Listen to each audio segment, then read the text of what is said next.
In the busy town of Okiri, where women sang at the stream and men whistled while farming, there lived a woman named Liora. She was strikingly beautiful, her skin smooth as fresh palm oil and her eyes sharp like a hawk's. But behind her beauty hid a weakness that the whole town whispered about. Liora was lazy, the laziest woman anyone had ever known. Her husband, Tobias, was a strong farmer, respected by his neighbors. He loved peace in his home, but peace was the one thing Liora refused to give. She hated housework. She never swept, never cooked, never fetched water. If asked to help, she would snap her fingers and say, "Do you think beauty maintains itself? My job is to rest." Even though she was nearly 40, Liora still refused to have children. She told anyone who asked that children were nothing but a heavy burden. "Babies only disturb a woman's sleep," she would say, laughing loudly while painting her long nails in bright colors. Tobias grew weary. His friends mocked him behind his back. Their wives asked, "Why do you still keep that woman? She gives you no child, no food, no comfort." In his frustration, Tobias listened to Liora's strange advice. One evening, she leaned on the doorway with a sly smile and told him, "Marry another woman. Let her do the work I hate. Let her give you the children you desire. As for me, I will keep my beauty for you." So Tobias married a second wife, Naomi. Naomi was everything Liora was not. She was gentle, respectful, and hardworking. Though younger, she treated Tobias with honor and cared for the household like it was a treasure. From the moment she entered, she swept, cooked, washed, fetched water, and even helped the neighbors without complaint. While Naomi's laughter filled the compound like sweet music, Liora spent her days stretched out on a mat under the mango tree, lazily chewing roasted corn or admiring herself in a cracked mirror. She would watch Naomi's swollen belly, 7 months pregnant, and still call her to scrub piles of dirty clothes that had been sitting in blue basins for months. The people of Okiri had grown tired of Liora's excuses. At the stream, women shook their heads and called her the Queen of Idleness. Flies hovered over the mountain of her unwashed clothes like tiny judges passing their verdict. Yet whenever Tobias tried to correct her, she would smile lazily and reply, "If you enjoy my beauty, then let me rest. Rest is my duty." Naomi, however, never complained. Even with swollen feet and the weight of her unborn child, she moved about like a whirlwind, cooking and cleaning while humming soft tunes. She believed work was a blessing, not a curse. And so the household of Tobias was divided into two worlds, one of labor and love, the other of laziness and pride. The people of Okiri began to whisper that one day, fate would choose between the two wives, rewarding one and punishing the other. But no one could predict just how soon fate would strike, or how heavy the price would be. The morning sun burned hot over Okiri as birds chirped noisily in the trees. Naomi, her belly heavy with child, was about to rest when Liora's sharp voice cut through the air like a whip. "Naomi," she barked, tapping her long nails against the wooden table. "Go and wash all those clothes in the basins before noon. I don't want excuses today." Naomi glanced at the mountain of clothes piled high, most of them Liora's. Her heart sank. The midwife had warned her not to overwork herself, but Liora rolled her eyes. "Pregnancy is not sickness," Liora snapped. "Did our mothers not fetch water and pound yam while carrying children? Stop talking and start washing." Naomi swallowed her pain and carried the heavy basins to the stream. Her swollen feet ached with each step, but she said nothing. She bent over the water, scrubbing cloth after cloth, sweat trickling down her face. As she rinsed a scarf from the pile, a shadow fell over her. Naomi looked up to see an old woman with kind, wrinkled eyes. The woman picked up the scarf gently, her fingers trembling as if it reminded her of something. She smiled warmly and reached into her wrapper, pulling out a small leather pouch. "My spirit led me here," the old woman said softly. "This belongs to you." She placed the pouch into Naomi's hands. Naomi shook her head. "I cannot take this, Mama. I don't even know you." But the woman insisted, pressing it firmly into her palms. "It is yours, my daughter. Accept it." Then she turned and walked away before Naomi could say another word. Confused, Naomi set the pouch aside, thinking it held nothing but cowries or coins. She finished washing under the hot sun, her back screaming with pain.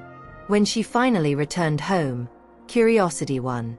She untied the leather string and poured the contents into her hands. Her mouth fell open. Diamonds. Bright, glittering diamonds that sparkled like stars poured into her palms. Naomi gasped, her eyes wide with shock and joy. She had never seen such wealth in her life. An orphan who grew up with nothing, she could barely believe what she was holding. God has remembered me, Naomi shouted, dancing around the compound. She called Tobias, and he ran to her side. When he saw the gems, his knees buckled, and he laughed and wept at the same time. Soon the news spread like wildfire. Neighbors gathered, women whispered, and children pressed close to see the strange stones shining in Naomi's hands. For the first time, the people of Okiri saw diamonds with their own eyes. But Liora stood in the doorway, her face dark and stormy. Her sharp eyes locked on the gems, and jealousy burned in her chest like fire. Stepping forward, she hissed, "Those diamonds are mine." Naomi clutched the pouch tightly. "No, Mama gave them to me. They are mine." Liora's eyes narrowed. Her voice dripped with poison as she spat out, "Do not be foolish, Naomi. If my scarf had not been in that pile, the old woman would never have stopped. You washed because I told you to. Those diamonds rightfully belong to me." The crowd gasped as the two women stood face to face, voices rising, the pouch of diamonds glinting between them. Whispers spread like dry harmattan fire. Was the gift for the lazy queen, or the hardworking wife? And in that moment, Okiri waited to see who fate truly favored. The quarrel between Liora and Naomi shook the town of Okiri. Some villagers sided with Liora, saying the scarf was hers, so the diamonds belonged to her. Others shook their heads, insisting that blessings follow those who labor, not those who sleep. Tobias stepped into the middle of the crowd.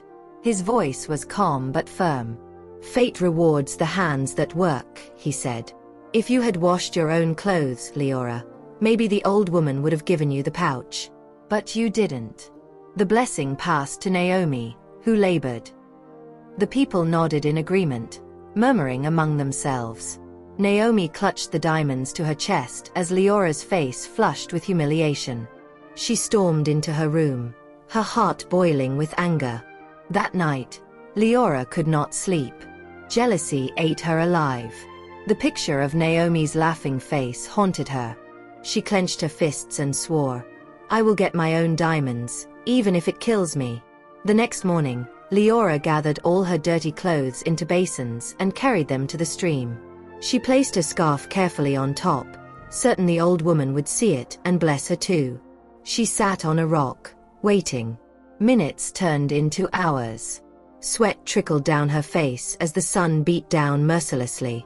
Then, a little girl appeared. Her eyes were wide with tears. "Auntie, please," the girl begged. "My father is sick in the bush. He just fell. Help me carry him home." Liora looked her up and down and scoffed. "Go and ask someone else. I'm waiting for someone important." She turned her head back toward the path, ignoring the child's cries. The girl wiped her tears and stumbled away. Soon after, an old woman approached. Liora's heart jumped. This must be her moment. The woman smiled kindly and admired the scarf. "Ah, what a beautiful cloth," she said. Liora's smile stretched wide. She was sure the woman would hand her a pouch of diamonds. But instead, the old woman said, "My daughter, I am poor. I have nothing to give, only a favor to ask. Yesterday, I nearly stepped on a snake hiding in the overgrown grass around my hut. Please, help me weed it. I will be forever grateful." Liora's smile vanished instantly. She wrinkled her nose in disgust. "You want me to weed grass? Mama, my back has been hurting for weeks. Even bringing these clothes here was hard. Ask the strong village boys. That is their work." The woman pleaded softly. It won't take long. I will give you food in return. But Liora waved her hand like she was chasing away a fly. Food? I don't need food. I need riches. Leave me alone, Mama. The old woman's smile faded.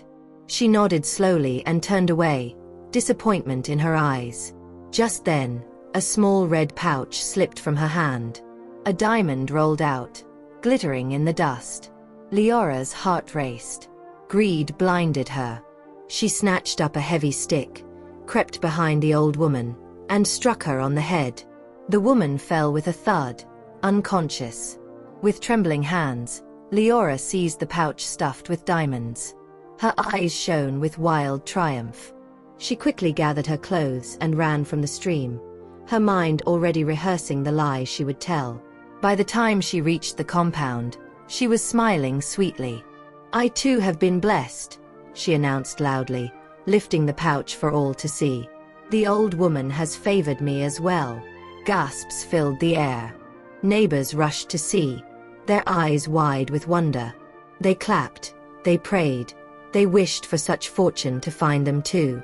But hidden beneath Liora's proud smile was a truth darker than night. Her so-called blessing had been stolen by blood, and a curse more terrifying than her laziness was already chasing her home. That night, Okiri was quiet. The moon shone over the rooftops while the crickets sang in the grass. Liora lay on her bed, clutching the red pouch to her chest like a newborn baby. Her mind danced with images of fine dresses, golden shoes, and the jealous look she would soon see on Naomi's face. But as the night deepened, something strange happened. The pouch began to grow warm in her arms. Liora frowned and sat up. Suddenly, the pouch disappeared into thin air. Her eyes widened in shock. Then came the pain. A fire seemed to crawl under her skin, burning her body as though she had been thrown into a furnace. She clutched her stomach and screamed, rolling on the floor. Her cries tore through the still night, waking Tobias and the neighbors. As they rushed to her hut, they saw Liora clutching her face. Then the horror began.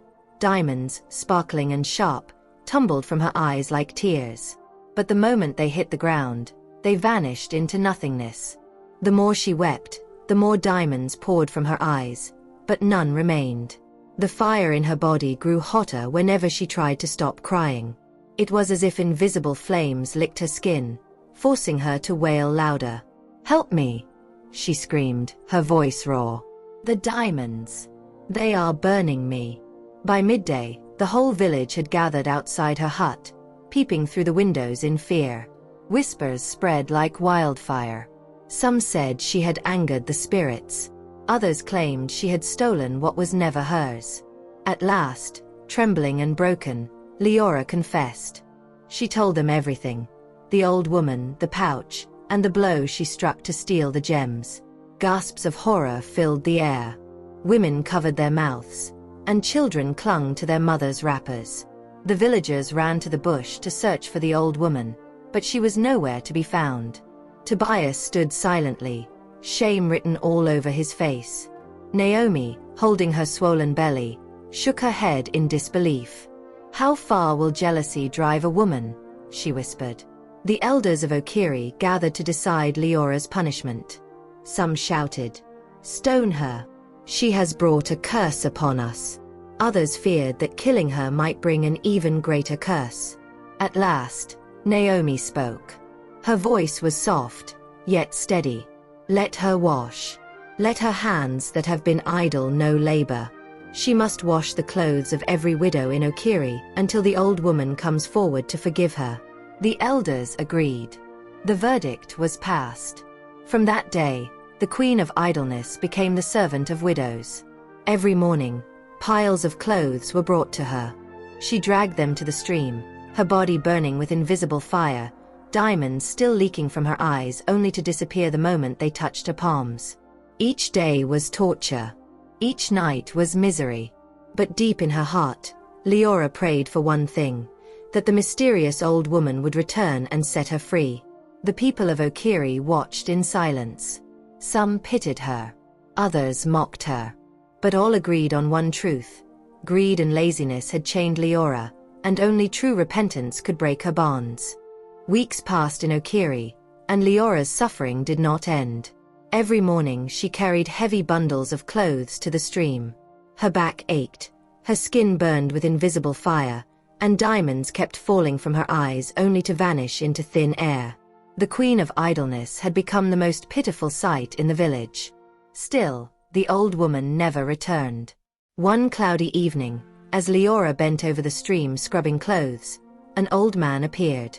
He leaned on a crooked stick, his voice weak. "My daughter," he said, "please help me. My hut is not far. Fetch me a calabash of water and carry it home for me. My bones are weak." Liora paused. She wanted to refuse. The skies were dark, and rain threatened to fall. She had piles of clothes yet to finish. But something deep inside her heart whispered, "Help him." For the first time in many years, she obeyed that small voice. She fetched water, carried it through the muddy forest path, and delivered it to the old man's hut. The man smiled with gratitude. "May blessings follow you," he said. That night, as thunder rolled across the sky, another test came. Naomi had gone into labor. Tobias was away in the fields, and the midwife's hands were already full with another woman giving birth. Naomi cried out in pain as Liora paced in panic. Just then, a young woman approached her and said, "My sister has just delivered. We have no money to pay the midwife. Please, can you help me?" Liora's first instinct was to wave her away, but she stopped. She thought of all the pain her greed had brought. For once, she chose differently. She hurried home, grabbed coins from Tobias's savings, and returned to help the young woman. But when she arrived, the woman was gone. Confused, Liora asked the midwife about her. The midwife frowned. "What young woman? No one asked for help here." Before Liora could answer, the town crier's gong echoed through the night. "Hear ye, hear ye. The curse has been lifted. Liora is free." In that moment, the burning in her body vanished. The diamonds ceased to fall from her eyes. The pain that had followed her for months disappeared like smoke in the wind. Tears, real warm tears, streamed down her cheeks as she fell to her knees. She realized the truth. The old woman had been testing her heart. She had disguised herself first as the old man in the forest, then as the young woman who begged for help. This time, Liora had passed. From that day forward, Liora changed. She washed clothes not because of punishment, but because she wanted to. She cooked meals, fetched water, and even nursed Naomi's newborn baby with care. Slowly, the villagers stopped mocking her. She later agreed to have children of her own, raising them with humility. Though the old woman never appeared again, Liora lived every day as if she might return, ready to test her heart once more. And so the town of Okiri remembered her story, a tale of laziness turned to labor, greed turned to humility, and punishment turned to redemption. The lesson was clear for all who listened.